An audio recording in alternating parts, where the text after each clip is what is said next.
Next on the agenda is Mr. Landi. He's going to speak to us about transparency in the classroom. Mr. Landi, will you please introduce yourself for the record and then state that you confirm that you are a resident of the district, please? Yes, Dan Landi, I am a resident of the Cameron School District. Looking at your agenda tonight, I really want to talk about the books. Again, I know I'm not supposed to, but the reason I can't is because you changed the rules, moved the goalpost in the middle of the game. And quite honestly, and this is addressed to all of you, well, almost, this gentleman on the end didn't have anything to do with it. He was brand new at the time, I think. But anyway, look, folks, it's not right and it's not fair, and you wouldn't like it done to you. Don't you remember when you were on this side of the podium, right? When you weren't on the stage, when you were, just another mug in the crowd? I mean, you folks are decent people. I mean, and you're educated people, and you have families and children in school. I mean, put yourselves back in our shoes. And, maybe you forgot what it was like to be on the receiving end, where all we want is transparency. All we want is our answers. And we can't even get them. And here's something to talk about irony. Again, I wanted to talk about the books. Well, item number 8 on your own agenda says that the book review process falls under the non-action reports. Well, yeah, non-action is all we've been getting. I don't know. Irony is priceless. Anyway, okay, moving on. So, I wanted to talk about transparency, right? We can't get it with the books. Maybe we can get it some other way. I want to focus in the classroom.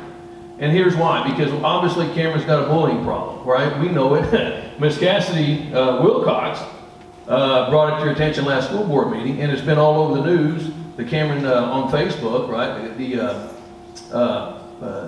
gentleman, the editor, Jimmy Potts, did an interview with her. She made some pretty wild accusations. And bless her heart, she's obviously speaking from the heart, and I sympathize with her. Also, the school district is very well aware about Lane Welchel, pardon me for mispronouncing his last name. Sir, I'm going to have to ask you not to mention students' names. Well, it doesn't matter now. He's dead. He killed himself because of bullying. Respectfully, sir. I do respect the family. Now, Cassidy Wilcox was brought up by Mr. Erdman, the principal. And I know you folks can't answer any questions because you're here to listen, and I appreciate that.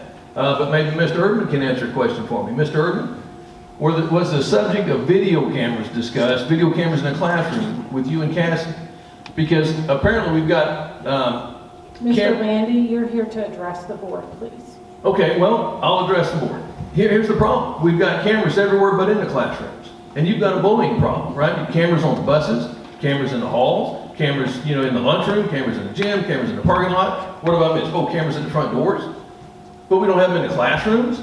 And we've got such a bullying problem. The school just got sued, got their pantsuit off for bullying. I mean, come on, folks. I'm not a genius. You folks are the geniuses here. I mean, y'all are the educated folks. I don't have any letters, in front or behind my name. But the point is, where there's a will, there's a way. That's the issue that I've got with the school board. There doesn't seem to be a concern. There's no, it's almost like you don't want to know what really goes on inside the classroom.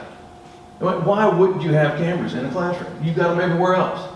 And you don't tell them you can't afford them. You just spend $8 million on a new drama building or whatever, right? How's that going to help the bullying problem? I'm just telling you, folks. From my point of view, a common man, a regular citizen, it isn't right. And that's why I'm here tonight. I appreciate your time. Here's something else. I've got a little under a minute left. It was mentioned tonight about community engagement. And that is, let me see, policy KC. Okay, so you apparently want the community involved, engaged, in what goes on in the school. You've got another policy, it's IGBC. It's parent and family involvement. And here's the first line, the first sentence in that policy. The Cameron R1 Board of Education, that's you folks, believes that engaging parents and families in the education process is essential to the improved academic success for students. So again, it sounds welcoming, it sounds inviting, it sounds like you want transparency, you want, light to shine into your classrooms, into your school district. At least that's on paper, that's in the policy, that's what it says in writing, but it's not how you act. Sir, thank you. For a point of clarification for the public, the school district is not currently in a lawsuit. So I just wanted to make sure that the public is aware, and for our board members as well, that the school district is not currently in a lawsuit.